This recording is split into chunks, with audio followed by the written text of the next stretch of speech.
अस्सलामुअलैकुम। मैं हूं सैयद मंसूब हसन। मेरे चैनल पर आपको बहुत बहुत खुशामदीद। इस वीडियो के अंदर हम कॉर्पोरेट फाइनेंस के ऊपर बात करेंगे और फोकस करेंगे स्टार्टअप्स की फंडिंग के ऊपर। इस वीडियो में हम देखेंगे कि कॉर्पोरेट फाइनेंस क्या होता है, एंटरप्रेन्योर्स को, कंपनीज़ को फ़ंड्स की ज़रूरत क्यों होती है, ये फ़ंड्स कहाँ से मिल सकते हैं, जो स्टार्टअप्स के लिए जो फंडिंग की जो डिफरेंट सीरीज़ होती हैं वो क्या होती हैं, कौन से फाइनेंशियल इंस्ट्रूमेंट्स होते हैं जिनके ज़रिए वो फंड्स रेज़ किए जा सकते हैं, और फंड रेजिंग के बाद जो कंपनी का जो कंट्रोल है उसकी क्या सूरत हाल होती है उसके ऊपर बात करेंगे, और एक नज़र पाकिस्तान के रेगुलेटरी एनवायरनमेंट की तरफ डालेंगे। तो सबसे पहले कॉर्पोरेट फाइनेंस को देखते हैं, जो कि जनरली डील करता है कंपनीज़ की जो पैसों की ज़रूरियात हैं इनके ऊपर, उनकी सोर्सेज के ऊपर, वो कैसे आएंगे, कहाँ से आएंगे, और उसके लिए कैपिटल को स्ट्रक्चर कैसे करना होगा ताकि जो पैसे लेने हैं वो कैसे लेने हैं और उनकी वापसी कैसे होगी, तमाम स्ट्रक्चरिंग करनी होती है। ये सब चीज़ें कॉर्पोरेट फाइनेंस में डील की जाती हैं। जो फंड्स की ज़रूरियात हैं, जब आप कोई प्रोडक्ट बना रहे हैं, कोई सर्विस डेवलप कर रहे हैं या कोई प्रोटोटाइप डेवलप कर रहे हैं, उस वक्त आपको पैसे चाहिए होते हैं। जब आप कोई कंपनी बनाते हैं उस वक्त आपको पैसे चाहिए होते हैं। जब आप अपनी कंपनी का इंफ्रास्ट्रक्चर बना रहे होते हैं जिसमें ऑफिस है, ह्यूमन रिसोर्स है, टेक्नोलॉजी है, या दूसरी जो एसेट्स हैं आपको चाहिए, उन ज़रूरियात के लिए आपको पैसे चाहिए होते हैं। मार्केटिंग के लिए, कस्टमर्स तक पहुंचने के लिए आपको पैसे चाहिए। आप अपनी सर्विसेज को, अपनी प्रोडक्ट्स को एक्सपैंड करना चाह रहे हैं, अपनी कंपनी को एक्सपैंड करना चाह रहे हैं, उसको डिफरेंट लेवल पे लेके जाना चाह रहे हैं, उसके लिए आपको पैसे चाहिए। आप कोई दूसरी कंपनी एक्वायर करना चाह रहे हैं जिसके एक्वायर करने के बाद आपकी प्रोडक्ट्स की ऑफरिंग या सर्विस की ऑफरिंग बेहतर हो सकती है, उसके लिए आपको पैसे चाहिए होते हैं। उसके अलावा और भी दीगर डे टू डे की ज़रूरियात होती हैं जिसके लिए आपको पैसे चाहिए होते हैं। तो सबसे पहले जो फ़ंड्स की जो सोर्सेज हैं उसको हम देखते हैं कि जो फ़ंड्स हैं आप सबसे पहले अपनी जेब से लगाते हैं, अपने बैंक अकाउंट से लेकर आते हैं पैसे। आप अपनी क्लोज़ फैमिली, क्लोज़ सर्कल, इसको आप इन्वॉल्व कर सकते हैं।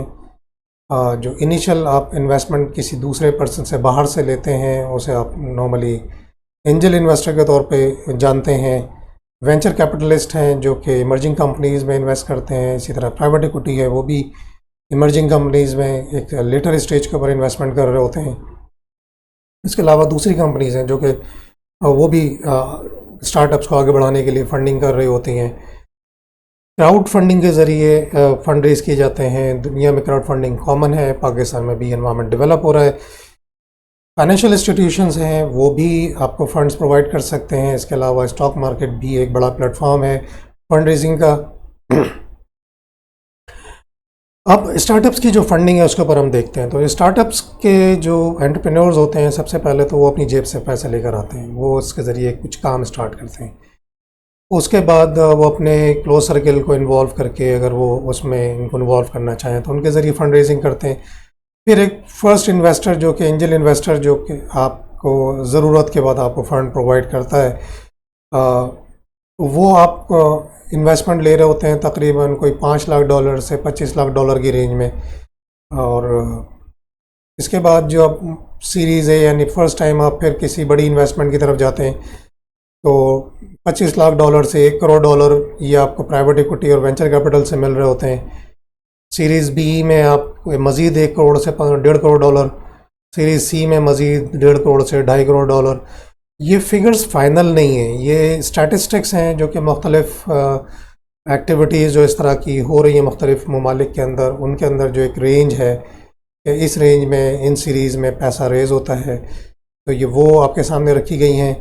इसके अलावा अगर आप स्टॉक मार्केट के ज़रिए पैसा हासिल करना चाहते हैं तो उसमें फिर आप कोई स्टॉक ब्रोकर को इन्वॉल्व करते हैं, किसी इन्वेस्टमेंट एडवाइज़र को इन्वॉल्व करते हैं जो कि अरेंज करता है आपके लिए इन्वेस्टमेंट को। और पब्लिक ऑफ़र करने से पहले वो कुछ सेलेक्टिव लोगों को इन्वेस्टमेंट ऑफ़र करता है जिसे प्री आईपीओ कहते हैं, यानी पब्लिक ऑफ़र से पहले की इन्वेस्टमेंट। और ये लोग बड़े अहम होते हैं जो प्री आईपीओ के स्टेज पे इन्वेस्ट करते हैं, क्योंकि इनका नाम, इनकी गुडविल जो पब्लिक ऑफ़र है उसको कामयाब बनाने में बड़ा अहम किरदार अदा करती है। कि अगर इन लोगों ने इन्वेस्टमेंट इसके अंदर की है, बड़े जैसे ब्रोकरेज हाउसेस हैं या बड़े इन्वेस्टमेंट फर्म्स हैं या बैंक्स हैं, अगर वो किसी इन्वेस्टमेंट के अंदर जा रहे हैं तो लोग जनरली उस पर ट्रस्ट करते हैं कि ये एक बेहतर इन्वेस्टमेंट होगी, जब भी इन इदारों ने इन्वेस्टमेंट की है, तो इस तरह ये कामयाब पब्लिक ऑफ़र हो जाती है। इसके अलावा पब्लिक ऑफ़र को कामयाब बनाने के लिए अंडरराइटिंग भी की जाती है, वो भी एक तरीक़ा है।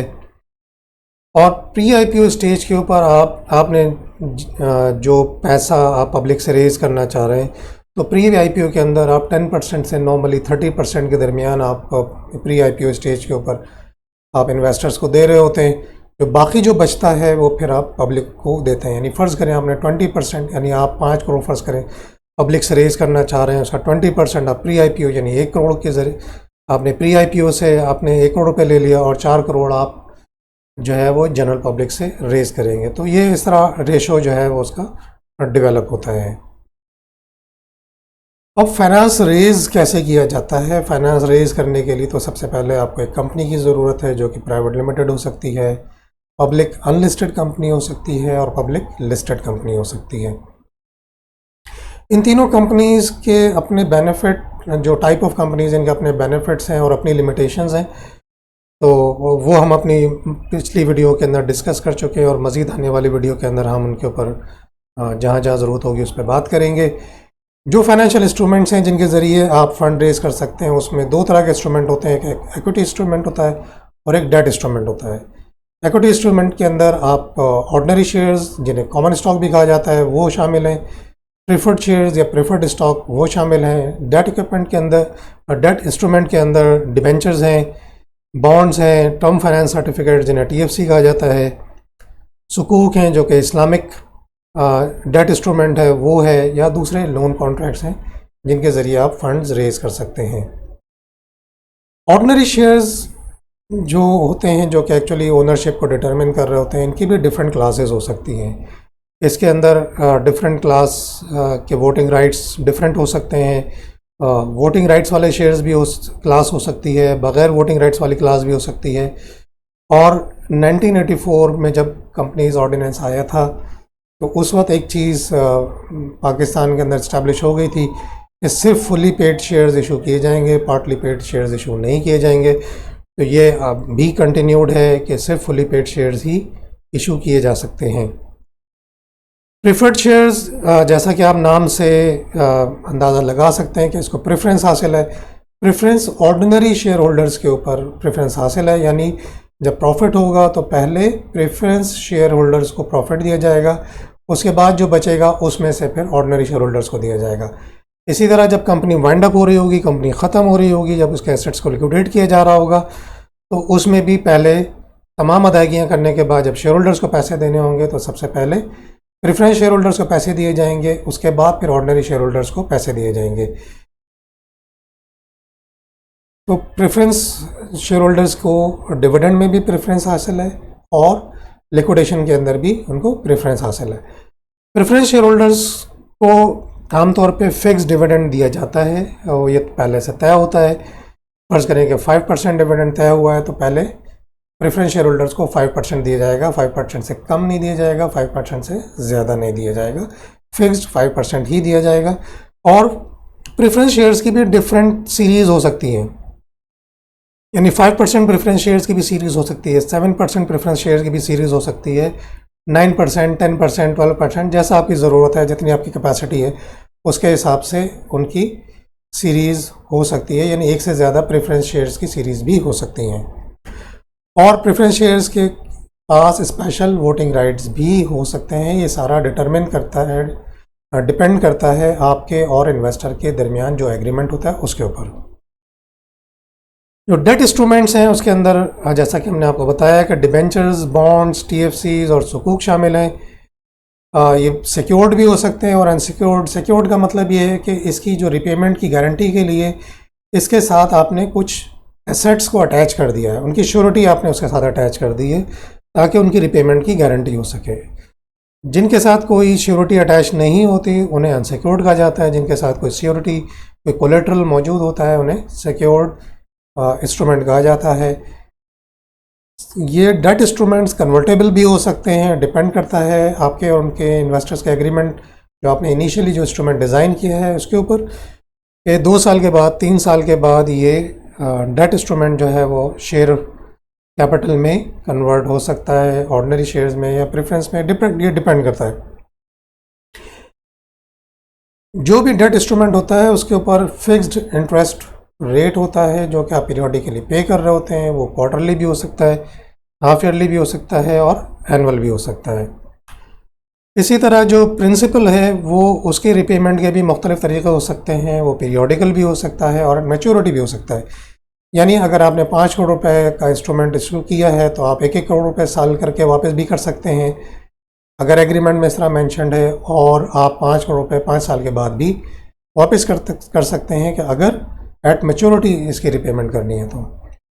और ये डेट इंस्ट्रूमेंट्स भी लिस्टेड भी हो सकते हैं और अनलिस्टेड भी। लिस्टेड का मतलब ये स्टॉक एक्सचेंज में अवेलेबल हो ट्रेड के लिए, ताकि अगर कोई इन्वेस्टर इसको बेच के अपने पैसे निकालना चाहे तो वो निकाल सकता है। तो ये भी एक इंसेंटिव होता है इन्वेस्टर्स के लिए कि आप उसके लिए उसको लिस्टिंग पे चले जाएं डेट इंस्ट्रूमेंट के भी।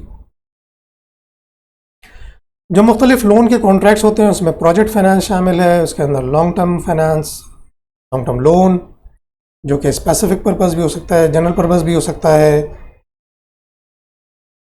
Short term loan working capital finance भी हो सकता है, मीडियम टर्म लोन भी हो सकता है। आप कोई एसेट, कोई स्पेसिफिक एसेट, आपको कोई ज़्यादा पैसे नहीं चाहिए तो आप कोई एसेट जैसे गाड़ी है या कोई और हैवी इक्विपमेंट है वो आप उसको लीज़ करा सकते हैं।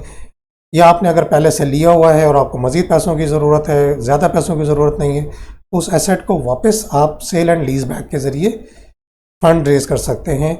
आप इस्लामिक लीजिंग इजारा को यूज़ कर सकते हैं, या हायर परचेज़ या इस्लामिक हायर परचेज़ इंस्ट्रूमेंट मुराबा को इस्तेमाल कर सकते हैं फाइनेंसिंग के लिए, छोटे अमाउंट की फाइनेंसिंग के लिए और शॉर्ट टर्म के लिए। ये आइडियल इंस्ट्रूमेंट्स हैं।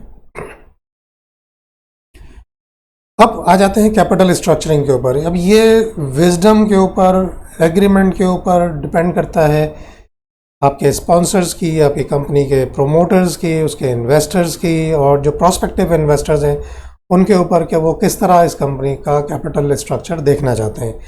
यानी 100% इक्विटी बेस रखना चाहते हैं, यानी कोई लोन नहीं, सिर्फ इक्विटी होगी, सारे शेयर्स होंगे, तो सिर्फ ऑर्डिनरी शेयर्स होंगे या ऑर्डिनरी प्लस प्रेफरेंस शेयर्स होंगे, या शेयर्स प्लस लोन होगा प्लस कोई डेट इंस्ट्रूमेंट होगा, तो कितना होगा, उसका लिवरेजिंग रेशो कितना होगा, यानी कितना इक्विटी का पार्ट होगा, कितना पार्ट जो है वो इंस्ट्रूमेंट का होगा। तो ये सारा स्ट्रक्चरिंग जो है ना वो तमाम के तमाम डिपेंड करता है फाइनेंशियल नॉलेज के ऊपर, फाइनेंशियल मैनेजमेंट के ऊपर, विजडम के ऊपर और डिसीजन मेकिंग के ऊपर। ये बात आप अब समझ लीजिए कि तमाम फंड रेजिंग जो है वो जो स्पेशली जब शेयर कैपिटल के केस में की जाती है, तो आप जब भी कोई कैपिटल इशू करते हैं तो एक्चुअली आप अपना कंट्रोल ख़त्म कर रहे होते हैं। फ़र्ज़ करें आपने 5% शेयर्स इशू किए तो इसका मतलब आपका 5% कंट्रोल चला गया, ये डाइल्यूट हो रहा है। तो जितनी भी सीरीज़ है, series A B C D, जितनी भी सीरीज़ में आप फंड्स इशू कर रहे हैं और उसके अगेंस्ट में अगर आप 5%, 10%, 20% शेयर्स इशू करते चले जा रहे हैं, तो जितना शेयर्स आप इशू कर रहे हैं, फंड्स तो ज़रूर आ रहे हैं, पैसे तो ज़रूर आ रहे हैं, लेकिन साथ साथ कंट्रोल भी आपके हाथ से जा रहा है। तो अगर आपने 50% या उससे ज़्यादा शेयर्स आपने दूसरों को दे दिए तो इसका मतलब आपकी कंपनी का कंट्रोल आपके हाथ से चला जाएगा। तो इसलिए आइडियली मैक्सिमम डाइल्यूशन या मैक्सिमम जो शेयर जो आप पब्लिक को या दूसरों इन्वेस्टर्स को देते हैं उसके लिए जो आइडियल परसेंटेज है वो 49% है, यानी 51% आप अपने पास रखें और मैक्सिमम 49% आप दूसरों को दे दें, वरना ये ऑर्गेनाइजेशन दूसरों की हो जाएगी। अब रेगुलेटरी एनवायरनमेंट को देखते हैं। जो पाकिस्तान का रेगुलेटरी एनवायरनमेंट है, इसमें securities and exchange commission of Pakistan जो है कंपनी लॉ और दूसरे जो लॉज और रेगुलेशंस हैं उनके तहत कंपनी की रजिस्ट्रेशन और नॉन बैंकिंग फाइनेंस कंपनीज़ की लाइसेंसिंग और उनकी मॉनिटरिंग करता है, कैपिटल मार्केट्स की मॉनिटरिंग करता है, उनकी लाइसेंसिंग करता है।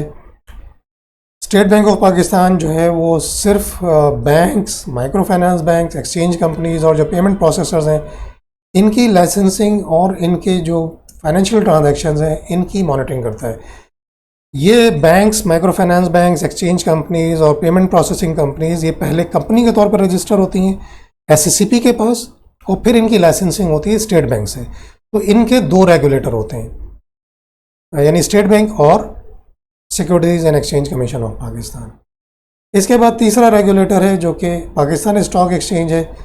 ये रेगुलेट करता है लिस्टिंग को, यानी कंपनी जिनके शेयर, जिनके स्टॉक्स, जिनके डेट इंस्ट्रूमेंट्स और दूसरे contracts, future contracts stock exchange में डील हो रहे हैं। स्टॉक एक्सचेंज उनकी लिस्टिंग को और उनकी ट्रेडिंग को रेगुलेट कर रहा होता है, उनकी मॉनिटरिंग कर रहा होता है। तो ये पाकिस्तान का एक जो रेगुलेटरी इन्वायरमेंट है उसका एक स्नैपशॉट है। इसको ध्यान में रखना बहुत ज़रूरी है।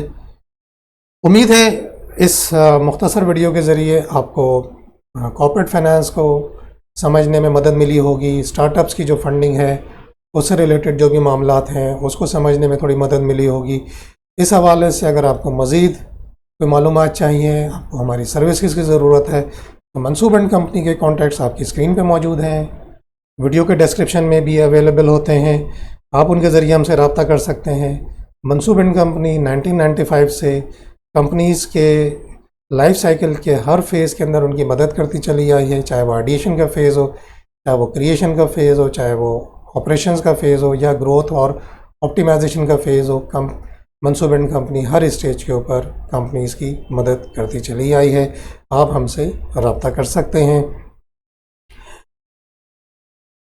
आपको हमारी वीडियो पसंद आती हैं, आप उनको लाइक करते हैं, उनको शेयर करते हैं, आपका बहुत बहुत शुक्रिया। आपके वक्त देने का बहुत बहुत शुक्रिया।